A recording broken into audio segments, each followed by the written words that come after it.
Welcome into another edition of the DLF Dynasty podcast. I am Dan Myler with Ryan McDowell and Matt Price. It's week 14, likely wrapping up the regular season.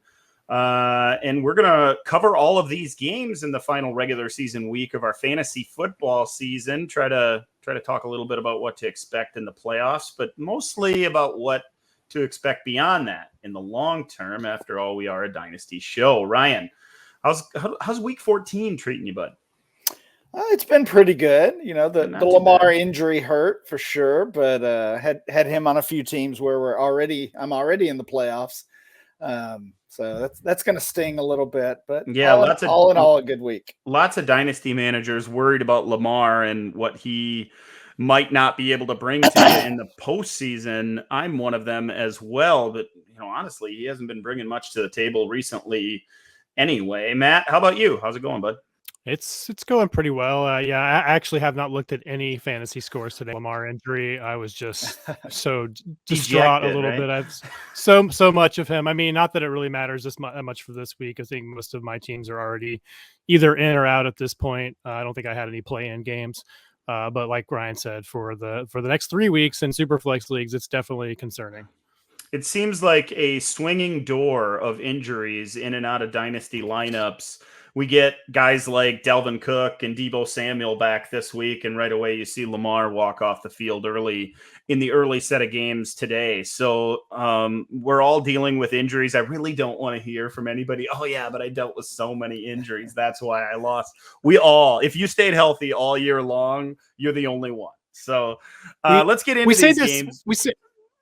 Go ahead, Matt. I was just say we say this every year. Like there's too many injuries. It seems like there's more injuries this year than every year. But like it has to be this year, right? Like this has to be the year where there actually is more injuries than other years.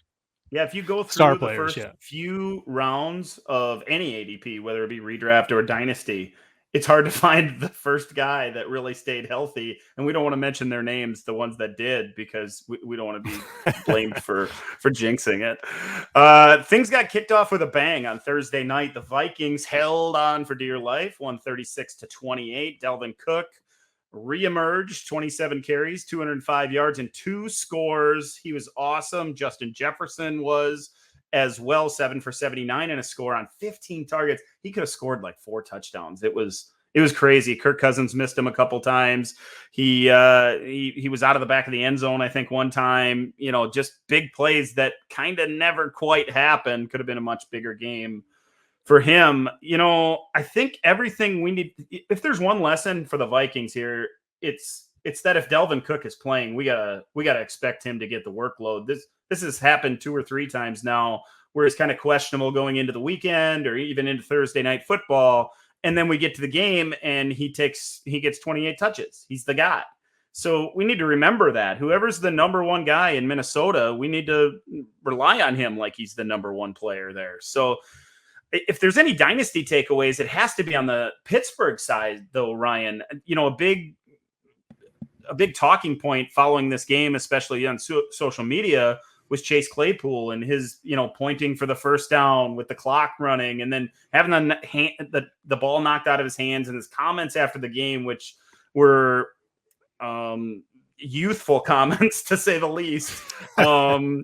He had a big game, 8 catches, 93 yards, no touchdown, but on 9 targets, lots of big plays in that game. But it all seemed negative when it came to Chase Claypool after the game. Yeah, it definitely was. And he had the unsportsmanlike conduct penalty. I think that was on his first catch of the game, or at least very early in the game, pointing in the defender's face. And yeah, it was all negative with Claypool, at least, apart from his box score, I guess we could say. But that's like bleeding into his dynasty value now. Exactly. We talked about it several weeks ago with the Aaron Rodgers story, and those negative feelings about a player when it has to do with off-field stuff, it really shouldn't impact their dynasty value. But we see it every single time. And if you were on Twitter, if you were on the DLF forums or anywhere else talking about this game on Friday morning, you saw those negative negative feelings, negative thoughts about Chase Claypool, and it does impact his dynasty values. His value's already been going down this season because there was a big breakout projected, and that certainly hasn't happened. But I'm still expecting an improvement at quarterback, an upgrade at quarterback, no matter how they handle that situation over the offseason. I think Claypool is a pretty easy dynasty buy right now. Yeah, and he was creeping into the top 10 in wide receiver ranks, top 10, top 12 for a lot of dynasty analysts that do such rankings. And obviously he's fallen throughout this season, but he showed that upside on Thursday night. The big play potential, skying for footballs, run after the catch, all of it is there. He makes poor decisions off the field and even on the field, actually. You know, he freaked out after that ball got knocked out of his hands and they spiked the ball, blaming his teammate for it, when the truth was, I think it was Kendricks, the linebacker for the Vikings, a little slick little poke at the ball to waste a few seconds and might have won him the game. Who knows? The other guy we should talk about here, and there are many really with Pittsburgh, because, you know, I can't talk about the Steelers without mentioning Ben. Everything's so negative in a dynasty frame of mind. And he kind of turned back the clock for a couple of those drives late in the game. You saw old school Ben Roethlisberger bringing the Steelers back, perfect throws. That throw to Freiermuth at the end of the game was perfect. Right over the shoulder of the linebacker, directly in his hands, just a perfect play by Harrison Smith to knock it out. Najee Harris was great, 20 for 94 and a score. Also had a pass reception for a touchdown. Deontay 5 for 76 doing his usual thing. But it was Freiermuth, Matt. He once again, he gets into the end zone. He has more receiving touchdowns than every other rookie tight end combined on the season. He's putting up numbers every week. Feels like he should be in our dynasty starting lineups every single week. The sky's the limit, really, for Freiermuth, Matt. Yeah, I was just curious where we're going to place his value at. For me in my personal rankings, I've moved him up to tight end 6, just behind Hawkinson, Andrews, Kittle, Kelsey, and of course Pitts. I've got him ahead of Waller and Fant. And I wonder if that's a deal you could make right now, swapping a guy like Waller for Freiermuth. That's something I think I would be doing at this point.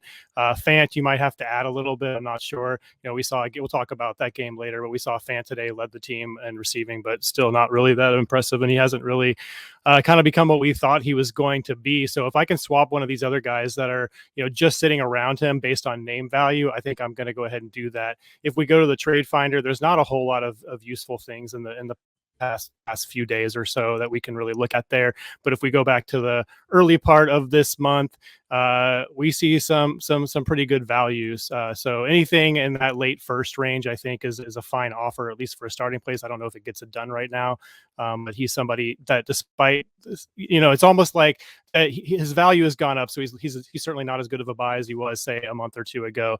But now we have more confirmation that he is the guy that we thought he was going to be, right? So it almost makes sense that even though he's more expensive now, he's even a better buy right now than he was a month or two ago. We do have some new ADP. Freiermuth is up to tight end 7, and he is he's a mid-7th rounder in our December ADP. That should be on the site very soon. He's basically behind the tight ends, all the tight ends you mentioned, Matt, including Waller. So lines up pretty well with your rankings.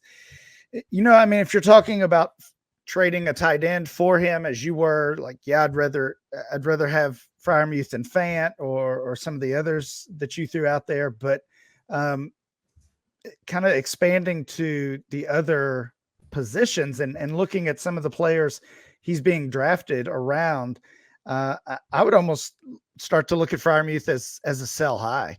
I don't know.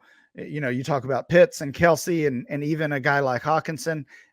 I feel like Freiermuth's ceiling is lower than players like that. Like, I don't ever think he's going to be a second or third round dynasty startup pick. So, you know, if he's a mid-7th now, and I mean, Rondale Moore is in that neighborhood, Tyler Lockett, Dak Prescott, if you need a quarterback, Mike Williams, Justin Herbert is only a few spots ahead of him. And as always, ADP is not a one-for-one trade tool, but it gives us an idea of how those players are being valued. So yeah, I mean, I really like what we've seen from Freiermuth. His value is obviously climbing. I think I might want to take advantage of that, especially if you're not in a tight end premium league. Yeah, the more I've gotten to think about it over the years, the more I feel like having one of the top tight ends, even if it's not tight end premium, makes the league tight end premium just because it's such an advantage as long as you're forced to start a tight end. And I think that there is at least a X percentage chance that Pat Freiermuth is one of those tight ends. Maybe it's not over 50%, maybe it's closer to 25% that he ever reaches that top 4 or top 3 tight end range. And I think his savvy around the goal line is maybe enough to create that for him, that he can be a back end elite tight end. So I'm holding. I think his value has to go a little bit higher before I start thinking about moving on from him. I get it.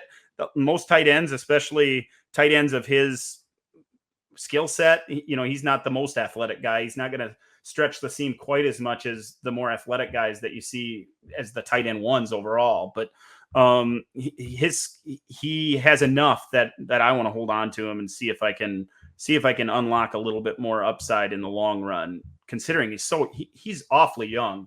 We don't like selling high on guys that are super young and still have a little bit of potential left to reach.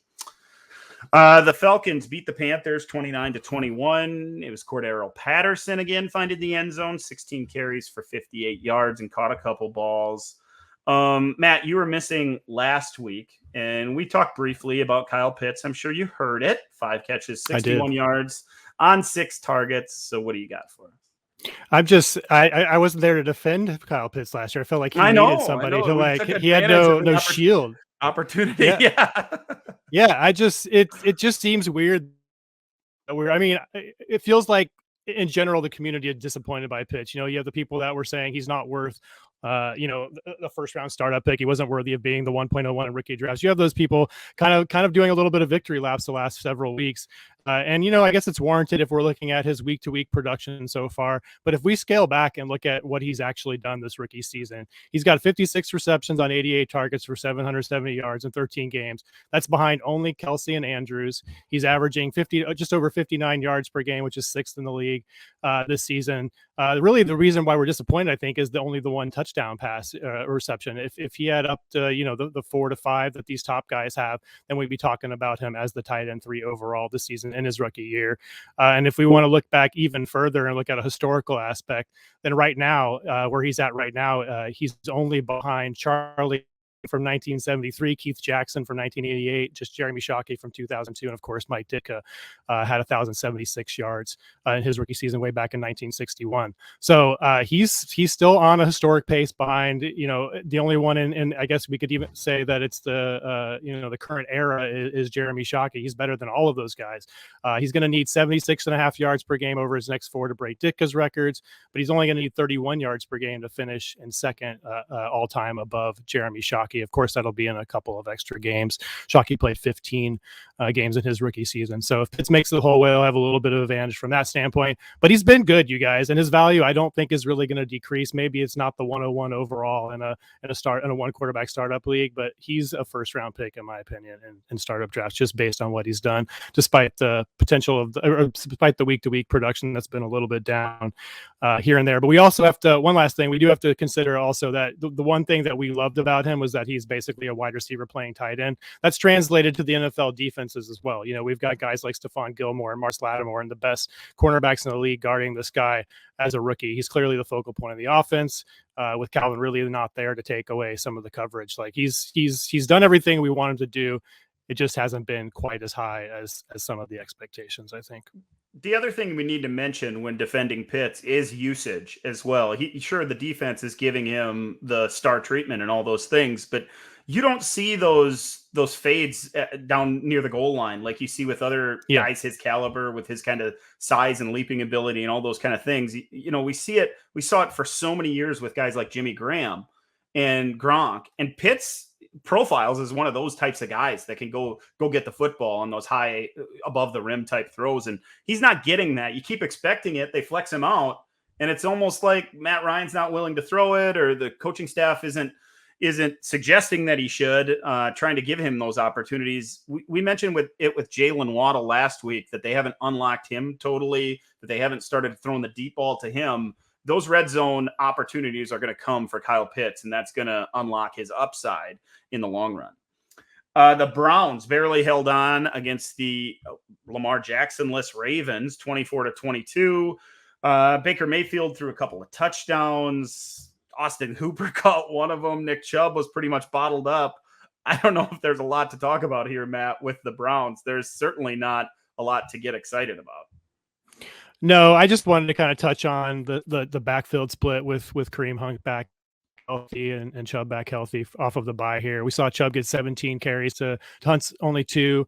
He got 73.9% of the running back rush share, 57% of the running back target share. And the Baltimore matchup today was basically the toughest for running backs from a fantasy standpoint when adjusting for schedule in the entire league. And we have coming up in the playoffs, though, for these guys. We have Vegas coming up next week, which is the 5th best schedule adjusted matchup for running backs. Green Bay is going to be a tough one in week 16 with the 10th worst, but then they get Pittsburgh in the fantasy finals, who just gave up that massive 200-yard game to Dalvin Cook and is the 3rd best matchup for opposing running backs. So I think the needle is still pointing up for Chubb, and he's clearly the guy, at least for this week. I think the split is going to still stay heavily in favor of Chubb now that we're deep into December, and the Browns clearly just want to run the ball a whole bunch, and I think that's going to be Chubb. Well, that's really all that they have in their back pocket to go to is the Chubb running game. And, he caught 3 passes, just 6 yards, but that was a feather in his cap for his fantasy value as well. For the Baltimore Ravens, of course, Lamar goes down, Ryan, and there's been a little bit of news trickling out of Baltimore about that. Of course, we record on Sunday night, so not a lot. Looking at MRIs probably on Monday. Hopefully we get more information as the week goes on. The thing for me was Tyler Huntley came in and threw the ball all over the place. He did his running, of course, 6 for 45 on the ground, a lot like Lamar in that light, but threw for 270, threw a touchdown, didn't make any mistakes with the football, at least interception-wise, and got the ball to Rashad Bateman on the outside particularly. I know he missed Marquise Brown deep a couple of times, especially late in the game, but Bateman was running those hitch routes, those 12 and 15-yard hitch routes, and Huntley was putting it on him. So it kind of highlighted a little bit to me that Lamar has his problem areas still. He has a little bit of trouble getting the ball to the outside accurately. He's, of course, way more comfortable throwing it to the inside to guys like Mark Andrews, who Huntley hit 11 times, or Andrews caught at least 11 balls for 115 yards and a score. But it just made me kind of see that there's a little bit more. Lamar can still grow a little bit. And it was weird that a guy like Tyler Huntley showed it off. Yeah, the game was interesting. Of course, the Lamar injury gets all of our attention. Kareem Hunt also got injured and missed a big chunk of that game, so that led to the split. I don't know the split that Matt was referring to. I don't know how much we can take away from that. We heard leading up to the game that the Browns wanted to use both running backs together in the backfield, and Dan, like you said, that's pretty much all they have. So to get their 2 best players on the field makes sense. We'll see what happens or learn more about that Hunt injury moving forward. But as far as Bateman, the other thing that I noticed was Sammy Watkins barely played in the second half, and Sammy Watkins coming back has really coincided with Bateman taking a step down. So which is interesting because I don't think of them as the same type of receiver. But I guess the game plan has just been to get Sammy some more opportunity. I'm not sure if he got banged up or not, but he was, like I said, barely used in the second half. And that did lead to that opportunity for Bateman. I think we have to look at this as good news for Bateman moving forward. And he'd taken a couple lumps over the past couple weeks, but this was a good one. Yeah, Hollywood Brown was on the field for almost every play that the offense ran, 70 out of 74. And Bateman was right up there with Devin Duvernay, 49 and 48 snaps apiece, running high 30s in routes as well. Bateman, really his biggest game so far in his rookie season, 7 for 103, a couple really, really nice catches as well. Nearly scored, fell down, knee down at the half-yard line, of course, takes the touchdown off the board, but showed his upside, and maybe he can trickle towards usefulness at the end of his rookie season, show some of that upside for year 2, because I think we can all agree that the sky's kind of the limit for Rashad Bateman there in that Baltimore offense. The Seahawks pulled away from the Texans, won that one 33-13 behind Tyler Lockett, 5 catches, 142 yards and a touchdown on 9 targets. Russell Wilson, of course, 260 and 2, but it was the running game, really. Rashad Penny, 16 carries, 137 yards and 2 touchdowns, Matt. His coming out party, finally, year 4, it only took a minute for him, stayed healthy for an entire game. And those of us that were had the guts, I guess, to put him in lineups were paid off handsomely. Yeah, I think this is maybe the healthiest he's been since birth. I think that's what I heard. That's what I heard. But he's interesting. I mean, I've kind of always like held him on the very back end of rosters. He's somebody that like I've dropped and picked up when there's a waiver wire flavor of the week that I can get, that kind of guy. But he always ends up on the back end of a couple rosters. I certainly didn't play him, especially when the announcement came up that Collins was supposedly going to get the most of the carries, most of the work. But Penny showed what he has. The interesting for Penny to me, and who knows where we're going to be at with Penny in 3 weeks. He has the Rams and Bears coming up for the first 2 weeks of the playoffs, which aren't super great matchups, but they're not bad, not super bad either. But then they have the Lions in the finals, who are allowing the 3rd most schedule adjusted fantasy points to running backs this season. So if he's on your roster, I don't know if you have the stones to play him in your finals. I probably don't, unless he's literally the only running back left on the roster that's healthy there. But at least interesting. And then, off of this game, I don't know if you can sell him to a playoff contender if you in a league without a trade deadline. But if you can get him for anything and you're not contending, I mean, if you can get rid of him for anything, even if it's just a 3rd round pick, you probably got to take it at this point. Yeah, it really felt like the coaching staff was talking a lot about Rashad Penny all week long, and then it happened, which is weird because usually Pete Carroll talks everybody up and, constantly lies to us.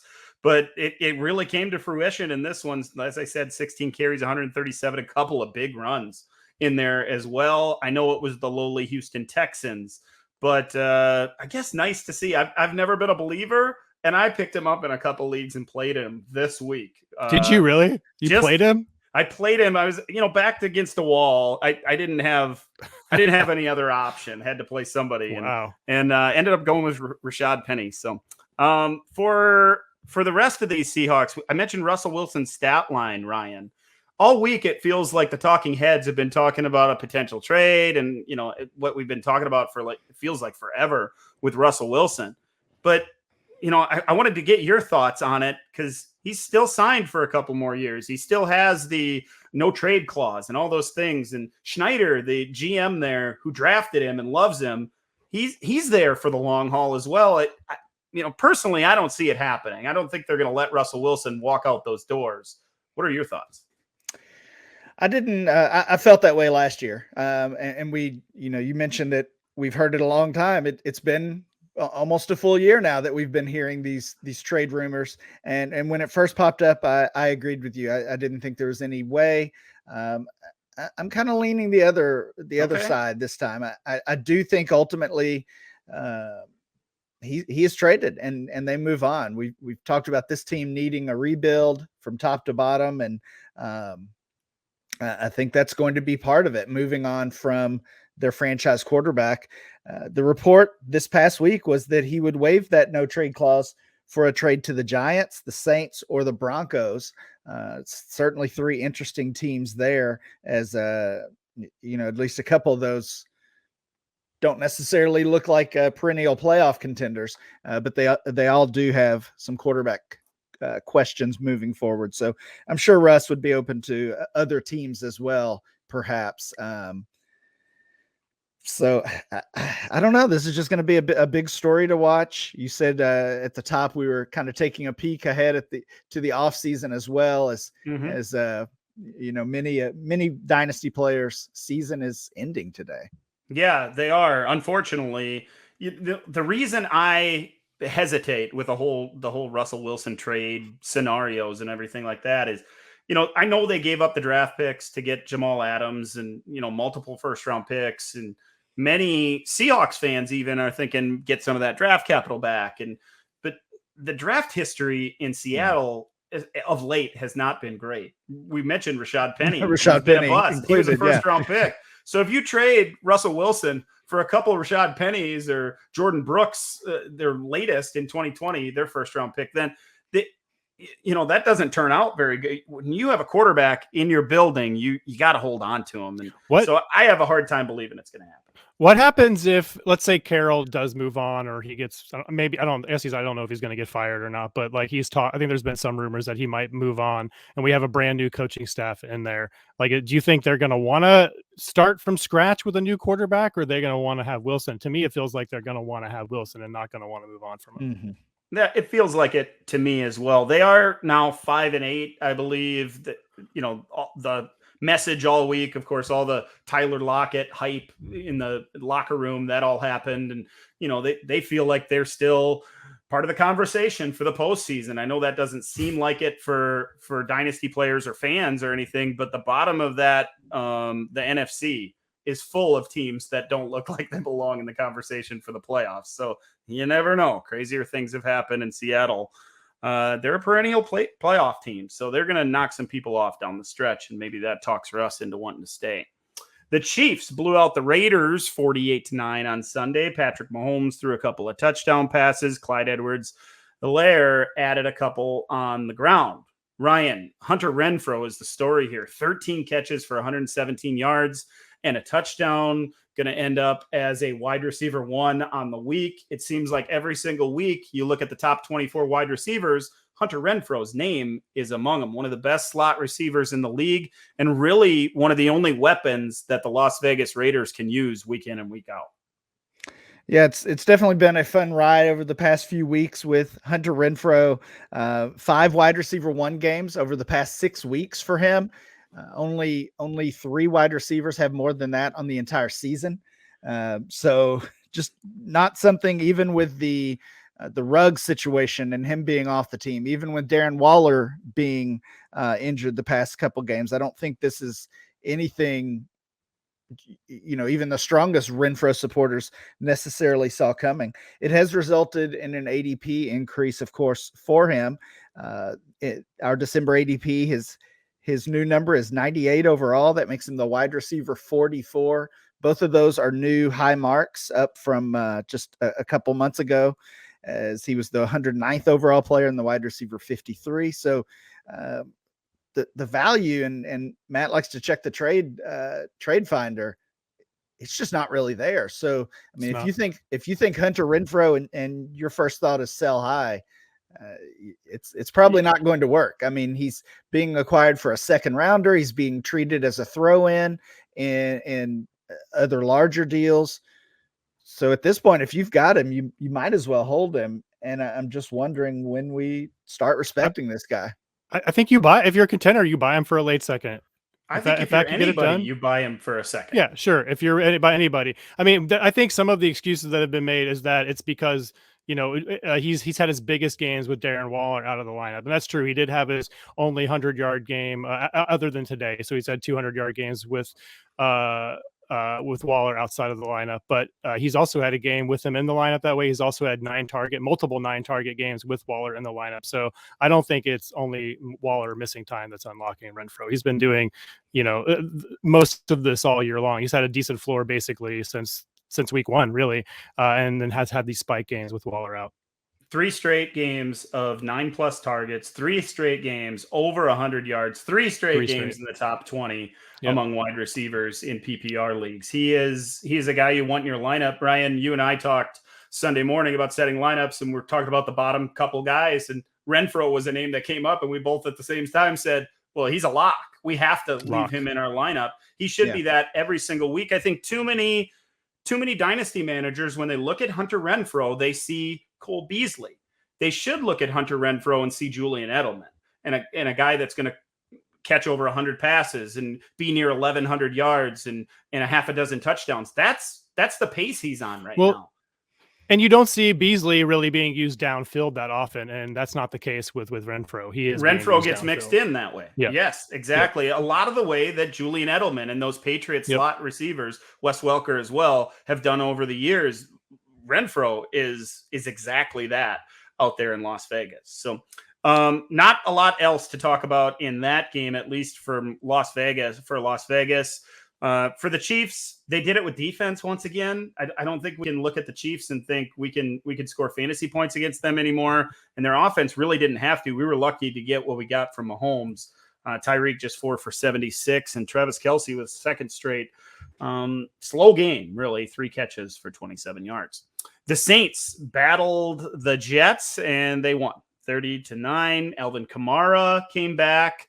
Another guy that returned off of injury, 27 carries, 120 yards, and a touchdown, caught 4 for 25. It felt like all 4 of those were in the first drive of the game, and he didn't catch any more passes from Taysom Hill, who 175 passing yards, no touchdowns, no picks, but once again, 73 rushing yards and 2 rushing touchdowns. He'll be a quarterback 1 because he's a running back playing the position. I don't know, Ryan.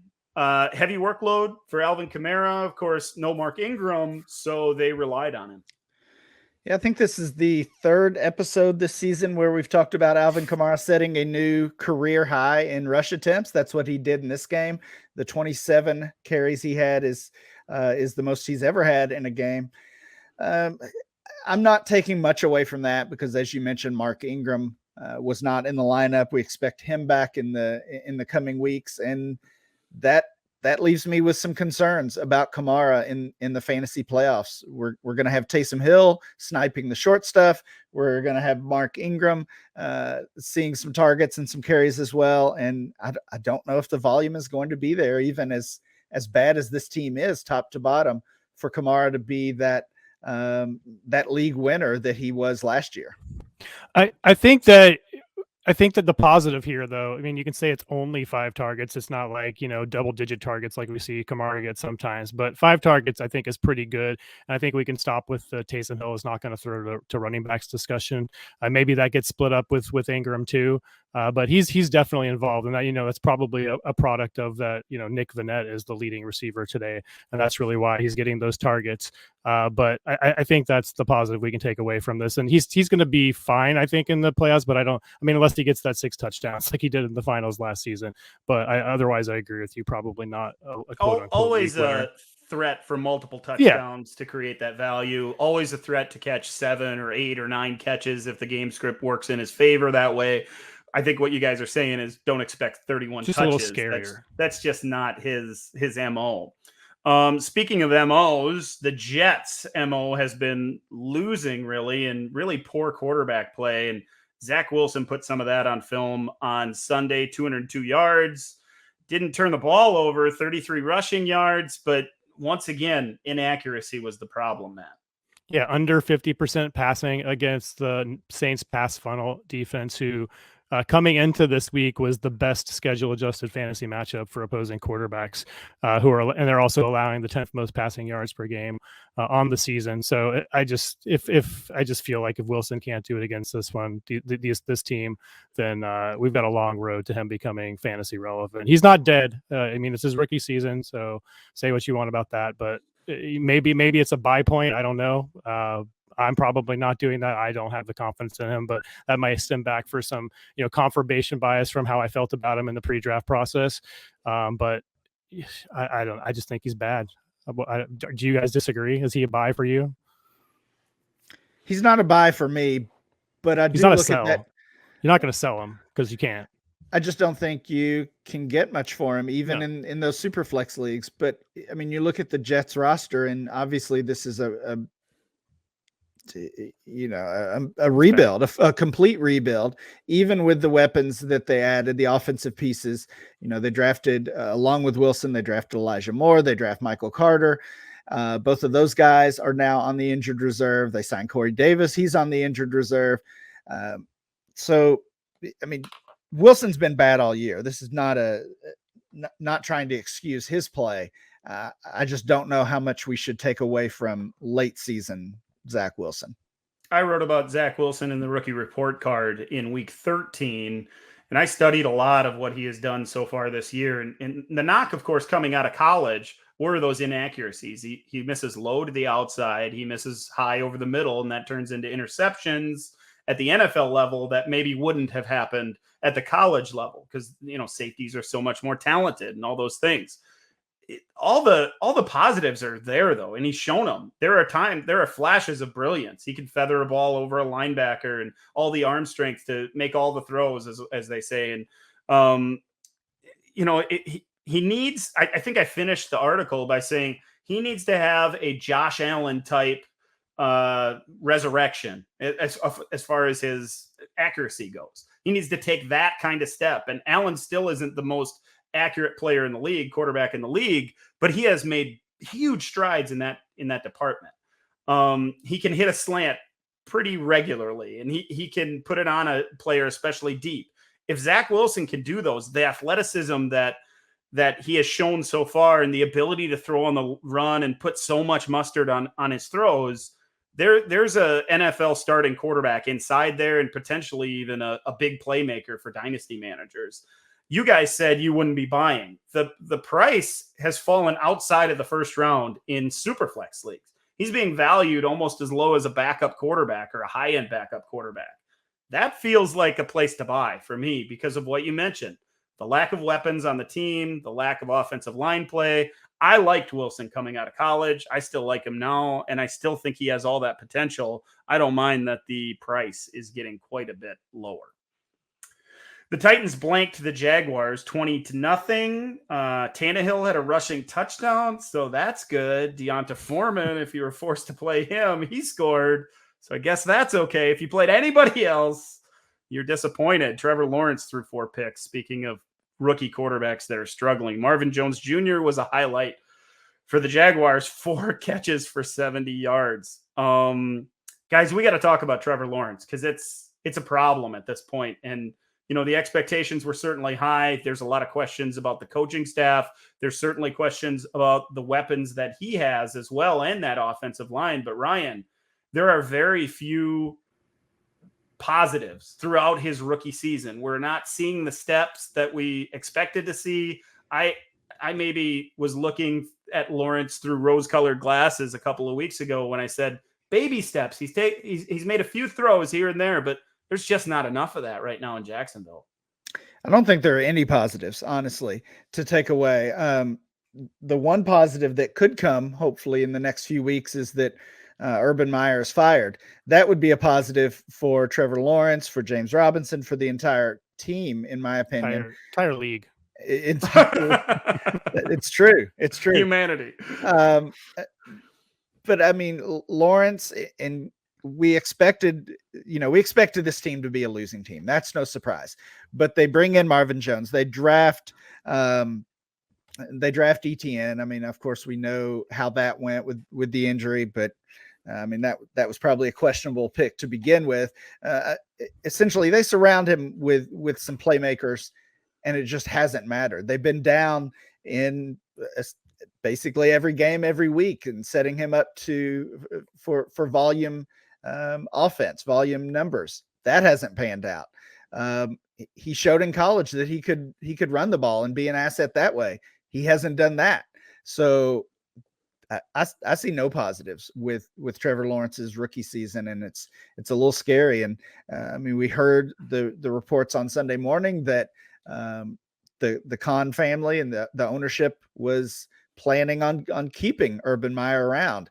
That would be a very bad decision, in my opinion, and it would be, potentially a career killer for Trevor Lawrence. Yeah, from all accounts, the Khans are brilliant businessmen. He's a brilliant businessman, but that seems like a poor decision, at least from this dynasty analyst's opinion. Matt, I don't know if we've really heard your opinion on Lawrence so far in his rookie season. It's certainly been a struggle. What are you seeing with him?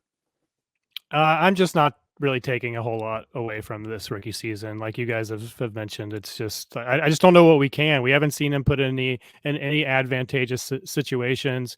We've seen the coach kind of undermine him at every step. I just don't think we can really pull that much away from what we've seen so far this season. And I think I have him at like QB8 in the QB8 to 10 range. I don't think I can really move him down much past that.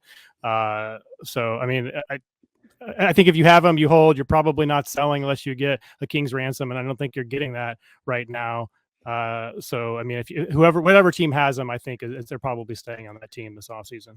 Well, I think what I would say is the likely scenario at this point, even after these comments from Con, is that in a month, Urban Meyer's fired or takes a leave or whatever he wants, however he wants to spin it, because that's what he does. But either way, he'll be gone. And the moment he's fired, Trevor Lawrence's dynasty value starts to creep back up. Yeah. So as you said earlier, Matt, if you're in a league with no trade deadline or a very late trade deadline, go get him right now. It's going to be the obvious play to buy him after Urban Meyer's fired.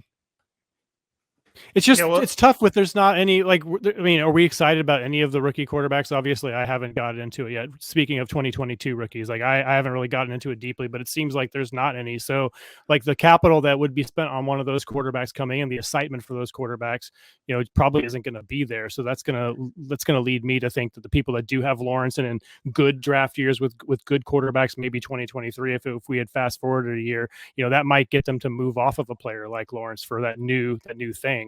But I just don't see that happening for this coming draft class. I've seen some suggest Mac Jones has more dynasty value than Trevor Lawrence. Eesh. Okay. Well, I will trade you Mac Jones in every league for Trevor Lawrence if you like. It's really interesting. We were talking about Zach Wilson, now Trevor Lawrence, the two trajectories of these two players drafted just one pick apart in the NFL draft, but such a different opinion in dynasty circles of the two players. And now, both struggling as rookies on bad teams and offenses with their own problems, of course. But so many are giving up on Wilson immediately, and so many others are still saying that Trevor Lawrence has all the upside that he did as the day that he came out of Clemson and said he was in the draft. So we'll see how it plays out. Certainly conversations to be had this offseason about this rookie class. We'll continue those here on the DLF Dynasty podcast. Let's jump over to the Cowboys and the Washington football team. Dallas won that one 27-20. Dak Prescott, 211 yards, a touchdown, 2 picks, 15 rushing yards. Matt, he was fine once again, but I think we all expected this Cowboys offense to be all over the place, scoring points left and right, running game, passing game, all the weapons, all the great stuff. And Dak just hasn't quite got it to that point this year. Yeah, and then another, pretty good matchup today against Washington's pass defense. So like you said, all of the weapons are back and healthy. Last week it was, Amari is just still got some symptoms and Gallup is back. But this week we've got all 3 receivers back and healthy. We've got Schultz healthy. We've got Zeke back. We have the full complement and we have a good matchup, and it still didn't happen for him from a fantasy standpoint. So and that's not the first time that's happened this season. So I don't know. I'm not like I'm trying to bury Dak here, but it seems to me if we're going to talk about those top 6 kind of elite guys, and he's going to be 7th, I think, behind Herbert, behind everybody above him, right? And then I think there's maybe even a conversation for Burrow ahead of him. That's kind of the line for me. But I do still think there's a gigantic gap between those two guys, Dak and Burrow, down to the next tier, which to me leads off with Trevor Lawrence. So I just wonder if you guys are on the same page here in terms of him with those elite quarterbacks. Is he at the very bottom of that tier, of those 2 tiers for you guys as well? He is for me. That's kind of the same range I have him, and okay. That's also where he is showing up in our ADP, below Justin Herbert, but really well above the next guy, who's actually Jalen Hurts, by the way. Okay, interesting. But I'm with you. I think Burrow's getting very close to Dak value, and I guess I essentially see Dak kind of almost in a tier of his own right now. He's almost like they're in very similar situations in terms of their offense, right? They've all got great weapons around them, maybe two of the best wide receiver cores in the entire league on those two teams. But Burrow's younger, has a more exciting offense, I think, around him right now. Amari could be gone, Gallup could be gone. So it seems like they're trending in opposite directions. Interesting conversation for sure to have, because like you mentioned, so many weapons on the team, and just the overall play of that offense hasn't been quite what we expected. Zeke's been banged up, of course, just 12 carries for 45 yards on Sunday against Washington, 1 catch for 15. And then they just spread it out among all those wide receivers. If that's the game script, of course, we're going to have the big blow-up games, but it just hasn't been happening quite as much as we expected. For Washington, I think the big news here, Ryan, is probably Terry McLaurin and the injury. He had kind of an ugly collision, falls high on his body, and didn't return to the game. McLaurin's been up and down, a disappointment for sure for fantasy players. We hope he's okay, but Terry McLaurin needs better quarterback play to take his game back to the level we expected it to jump to this season. Yeah, he certainly does. And this is another team that's going to have to figure out that quarterback position this offseason. And ultimately that will decide what McLaurin's value is. It was a concussion he was diagnosed with, so we'll see if he is able to suit up next week. Seems like those go 50-50 as far as if they're cleared or not. So a major piece for fantasy playoff teams that could be out. Another guy that's just been hard to really click the box next to his name because he hasn't had those big games. He's had the blow-up games, of course, and then so many games where he just scores 6 or 7 fantasy points and isn't helping dynasty players get wins, which is frustrating for such a great player. Guys, we're sponsored by Monkey Knife Fight, the fastest growing daily fantasy site in the world.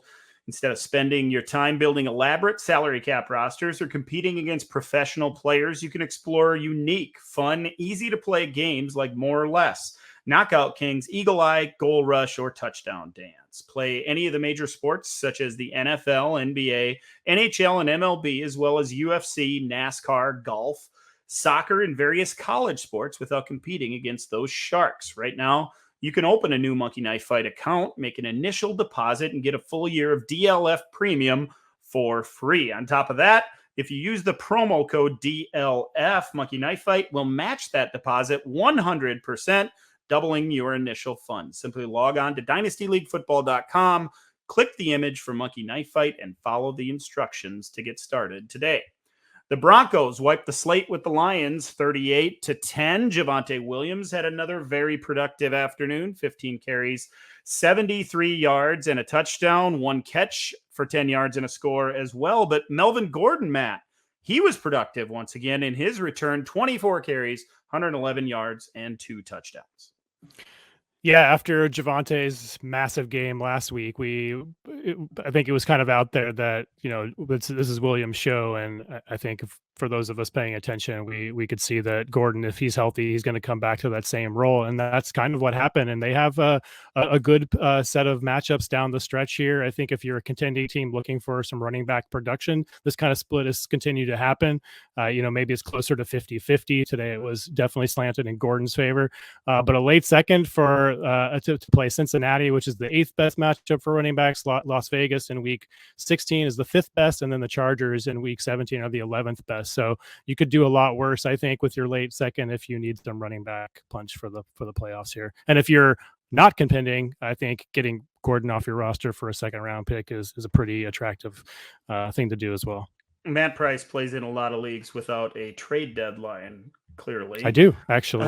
All of my leagues are playoff. Like as soon as the playoffs kick off, that's when the trade deadlines happen. Sure. So I just restrict them for the playoffs. So we still got one more week to go in those leagues. Yeah, I prefer leagues with a little earlier one to keep those kind of funny business out. But that's a conversation for another day. For the Lions, Amon-Ra St. Brown, Ryan. Another pretty good game, 8 catches, 73 yards. His value's going up. I think it probably is. This is the second straight week with 12 targets. This time he caught 8 of them for 73 yards. Didn't have that dramatic touchdown that he had a week ago, but last week he was the wide receiver 6. This week he'll likely end up in that wide receiver 2 range, somewhere in the teens or early 20s. Pretty solid game from this player who's been undervalued. I mean, I certainly still have questions about the long-term upside, but this team has a lot of needs, clearly, and I don't think he's a player that's going to get replaced over the offseason. His role, even if it ends up being the wide receiver 2 on that team, is fairly safe moving forward. Yeah, they, as you said, so many needs. They need to find players they don't have to replace at this point, and he's going to be one of them. We continue to talk about him as a positive, and that's adding to his value for sure. We'll see if that continues to grow down the stretch here in 2021. How about the Chargers and the Giants? LA wins this one 37-21. Most of the Giants scoring came in garbage time. Justin Herbert was magnificent, 275 and 3. Wish he would have got that rushing touchdown. Almost did. 19 rushing yards, but still another elite game from Justin Herbert, guys. And really, he spread the ball out without his number one target, Keenan Allen. He goes to Jalen Guyton, 3 for 87 and a score. Josh Palmer, 5 for 66 and a touchdown. Mike Williams didn't find pay dirt, though, 6 for 61. He was productive. Austin Eckler did find the painted area, 12 carries for 67 yards and a score. If there's any takeaway here for Dynasty, it's probably got to be Saquon Barkley. Guys, we keep talking about him because it's the only positive on that team. Imagine if he had an offensive line. Imagine if he had a quarterback who could spread the ball out so he wouldn't face these 8-man fronts. He's slowly progressed to the point where you see those plays where you're like, that's the Saquon Barkley we've been waiting for. 16 carries, 64 yards, 3 catches for 31, and the late touchdown. He's still a playmaker on a bad offense, and I just can't wait to see him play behind at least a solid offensive line once again. One more year left on his contract, and then I guess we'll see what happens. It'll be interesting to see what the Giants do with him. There's going to be changes there in New York for sure. We already heard all the rumors about Gettleman moving on, and maybe they can change that culture enough that Saquon wants to stay there. Maybe he moves on. Maybe it's a trade. Maybe it's something else. He has to wait for free agency, but it feels like a player that needs a fresh start to me, and a fully healthy season, no doubt. Oh my goodness. The 49ers in overtime outlasted the Bengals 26-23. George Kittle, another huge game. That guy, you can't stop him. He's on my 10-year-old son's fantasy team, and he calls him Kittle Skittles. When he scores touchdowns, he says Kittle Skittles. 13 catches, 151 yards, and a touchdown on 15 targets. Brandon Ayuk found the end zone. Deebo Samuel got in on a rushing touchdown. Once again, this offense is really full of playmakers, but Ryan, that backfield is so inconsistent. Yeah, it really is. And I know it was my opinion at points through the offseason and through the early part of the season that this was one of those backfields. Whoever's there, you want to use them. And that is what we had seen in the past. We had seen Mostert and Wilson and other players last year and over the past couple of years produce and have success. It just hasn't been that way this year. Mitchell has been successful. He's been banged up. I think this is now 3 separate injuries for Mitchell that has caused him to miss time. But outside of him, and I guess Deebo Samuel, if you want to include him, he certainly is making an impact when he gets carries out of the backfield. But everybody else, Hasty, Wilson, we didn't really get to see Mostert. Sermon has been horrible. This is not that plug and play backfield that we thought it would be. It's really Elijah Mitchell's backfield, but he needs to stay healthy to maintain his dynasty value. Clearly the most talented tailback on the team is Elijah Mitchell. The most talented player on the team is Deebo Samuel. He gets back in the lineup and makes another big play in the running game. They needed him to do it because it just wasn't there for the rest of those running backs. The core group as a whole, though, even with Jimmy Garoppolo as the quarterback, who was good once again on Sunday, 296 and 2, Matt, these guys are showing their value right now. Kittle, Ayuk, Samuel, they're all good. Yeah, and I think they're the sneaky buy for contenders, I think, is Garoppolo, and obviously that's risky if for some reason Lance were to take over these last 3 weeks. But I think we could probably say that on paper, they're in it though. San Francisco, They're in contention. they are. So that's why I think with Garoppolo's sticking. Yeah, so like in a super flex league, like if you're I don't know if you're starting Teddy Bridgewater as your quarterback too, and you want some extra punch. I think the entire San Francisco offense is a buy right now for contenders. That's because they have Atlanta, Tennessee, and Houston in the fantasy playoffs. I think that's probably the best schedule overall. So Houston actually has been surprisingly decent against quarterbacks from a fantasy standpoint. They're a top 10 defense, top 10 worst matchup for opposing quarterbacks in fantasy. But I think we saw like Russell Wilson have enough success for against the day, and it makes up for it with those two matchups in 15 and 16 with Atlanta and Tennessee. So he's somebody I've seen moved frequently over the last week or two to contending teams for values in the second round range. So again, if you're struggling at that quarterback two position and super flex leagues, Garoppolo is pretty sneaky, I think. Sneaky and cheap. The Bills just came rushing back against the Buccaneers late on Sunday afternoon. The Bucs end up winning in overtime 33-27. Tom Brady was terrific, 263 and 2. Also added a rushing touchdown. Fournette was great on the ground, 19 for 113 and a score. Godwin caught 10 passes, went over 100 yards. Mike Evans got into the end zone, 6 for 91. Gronk was 5 for 62. All these guys just keep doing it over and over and over again, Ryan. The Buccaneers are value. They absolutely are.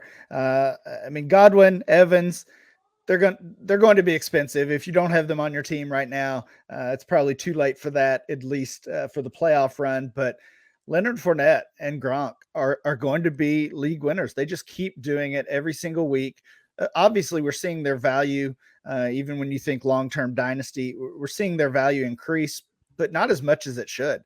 I mean, I bought Leonard Fournette for a second rounder just a couple weeks ago.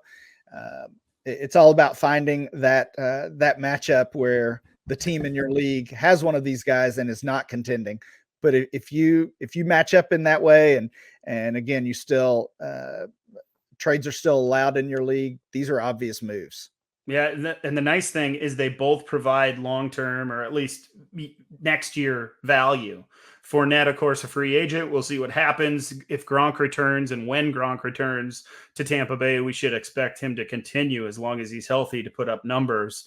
Man, he was real close to a monster game. A couple of deep shots down the seam where if he gets both hands on the football, we're talking about a 100-yard game and maybe a touchdown added on to what he did. For the Bills, speaking of league winner, Josh Allen put his team on his back late in that game, 308 yards and 2 scores, 100-yard rushing game for Josh Allen, continuously quarterback power to the right.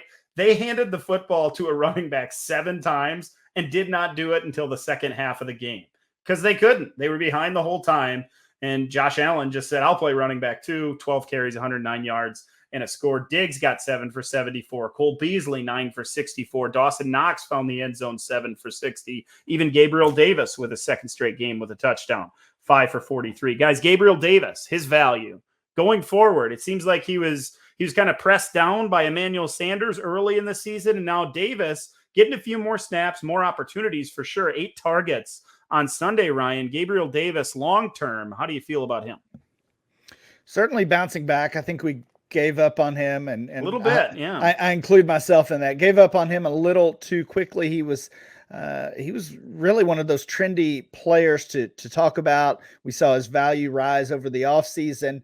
And then early in the season and really through the majority of the season, we saw those veterans, Beasley and Manny Sanders, play ahead of him. But those guys starting to get banged up, certainly showing their age. And we definitely can't count on both of them being back, maybe neither of them being back. So Davis, just like he did last year, is a player on the rise and ending the season on a strong note. Matt Sanders got banged up in this game and Gabriel Davis came in, and it looks like potentially Sanders, if he misses time, Gabriel Davis will be a bigger part of this offense. Could he be a guy in the playoffs that dynasty managers could even use? Yeah, absolutely. I think he's going to be a volatile asset. You're going to have to, it's kind of not quite to the extent of that Rashad Penny play we talked about earlier, but like you're going to have to really need some upside, I think, in your lineup to have the stones to click that box next to his name. But absolutely, I think you can put him in there and expect like a touchdown. Like that's he's kind of like playing one of those back end tight ends. You're hoping for a touchdown, and that's gonna kind of buoy his fantasy performance. You're probably not going to get a whole lot in terms of yardage unless he catches a deep one, but certainly has the touchdown upside to that. Maybe even outside of Dawson Knox, the best receiving threat in that area of the field for the team. Yeah, we'll see how it shakes out. It feels like one of those guys that could provide some value to dynasty managers that have been waiting for it all season long. Guys, that's going to do it for this episode of the DLF Dynasty podcast. We appreciate you listening. I'm Dan. That's Ryan. Over there is Matt. Thanks for listening. We'll catch you again next week.